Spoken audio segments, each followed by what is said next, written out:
crackles of the fire kept Lynn from falling asleep. She'd been up from days paranoid of the zombies that lurked around her. After leaving her hometown, she'd been stuck in her own mind, plagued of her own thoughts of her family being torn apart from the ruthless zombies. On the other hand, she was much stronger than them, and she would show them. As long as she didn't become any more attached to them, she would be okay. Besides, zombies didn't scare her. All she had to remember was that the zombies would do whatever it took to keep her alive, that was all. The things that lived in her mind had begun to tire, to lose their will to keep going. Now they just wanted to eat her. Yet, that was the easiest path to take, and that was the road they would choose if given the choice. Lynn wiped the blood from her face and climbed to her feet. She reached out to grab one of the garbage bags from a stack of them. Looking around, Lynn could see what had remained of the other survivors. Dead things were everywhere, but at least they were dead. She grabbed her bag and walked through the small town. One problem after another fell out of her mouth, the bag so heavy it was hard to carry. She took no notice. After wandering for some time, she finally found a door. The latch was broken, the door ajar, it revealed a storeroom. She took out her knives and began cutting up a corpse of a zombie that was laying around. It was already dead. She just did it to add to the meat pile. Getting it to her feet, she looked around. She was alive, that was a good thing. There was a new deal she could make.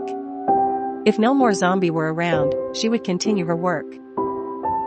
Narrowing her eyes, she searched for zombies. She avoided the more densely populated areas, such as the market or the mall, but she couldn't really tell. The hordes of the undead were everywhere. There was no room for even a single zombie in the small town. She was trapped. She looked at the new legless woman, watching the flames. The fire brought back the life she thought was long gone. She had to do this. She had to try, for her, for all of them, for the ones that died and those that died with them, who they had become in their own eyes, for the future generations. Lynn walked towards the central area of the mall. The sun had begun to set, the zombie hordes were getting closer. She moved to where the hanging cages were, where she saw the zombies closing in on the door. As she walked closer, she could make out some of the zombies. The zombies were close, she could tell by the smell, but she could also smell fresh meat. She found her hand clutching the bag of meat. She wanted to go towards the cages, to try to feed the little ones, to make them strong enough to fight. This was her chance, she had to take it. She had to survive, so that the next person could continue. She couldn't stop thinking about the man she left. If he was alive, she had no idea where he was, so she would have to cross her fingers. She watched as a large shadow hovered above her, the air began to chill. The darkness above her disappeared. There was a soft sigh. She looked down, there was a woman, naked, still alive, like her. "You're not alone," Lynn said. The woman smiled, her teeth so bright, and her eyes so cold. "I know." Lynn felt a rush of fear, as she struggled to reach her, to help her. The woman, she saw her name, and she couldn't remember the name, but she had seen it, and it would haunt her. She took a step back, she didn't know where she was going, she couldn't think, as a single tear rolled down her face, she wished that she would have never found the woman. The moment they touched, she felt a cold current pass through her skin. She looked down, and saw that she was clothed, in her old clothes. The skin was gone, all that remained was the exposed bone, exposed muscle, exposed to a cold breeze. Her bones were brittle. Her flesh was red, pale, and soft. She looked at her hands, her fingers, the bones sticking out like raisins. She was scared of her, she knew what happened to people with bones like this, she had heard the stories. "Do you have a name?" Lynn asked. She needed to know who she was. The woman thought for a moment. "I don't have a name, my name was put on my bones. I know it sounds crazy, but that's the only way I could remember. I thought about asking my family, but my head was so messed up." Lynn gave a smile, "Maybe they were fine, but you'll never know, all you need to do is call me Lily." The woman thought for a moment. "I don't have a name, my name was put on my bones. I know it sounds crazy, but that's the only way I could remember." I thought about asking my family, but my head was so messed up. Lynn gave a smile. Maybe they were fine, but you'll never know. All you need to do is call me Lily. The woman smiled. I guess this is our goodbye. It's not goodbye, it's I'm here to make sure you're alright. I should have been able to save my family, we would have never fallen. You saved your family, even if it wasn't the right way. You made me take that step, and I could have fallen, but you showed me that I could take another step.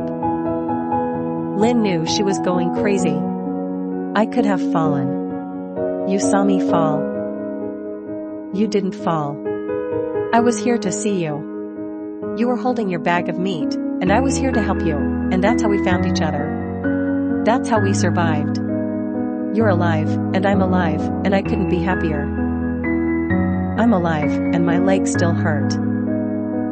I know.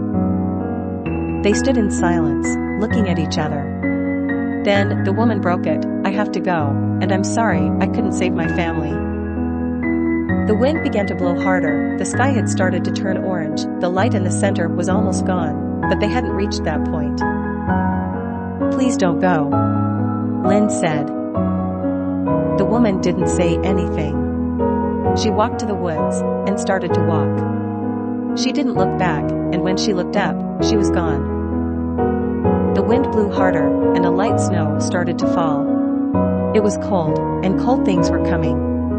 She looked around, but she wasn't all there anymore. She was lost, and she didn't know what was to come. She grabbed the bag of meat. Lynn was right, she needed to eat it.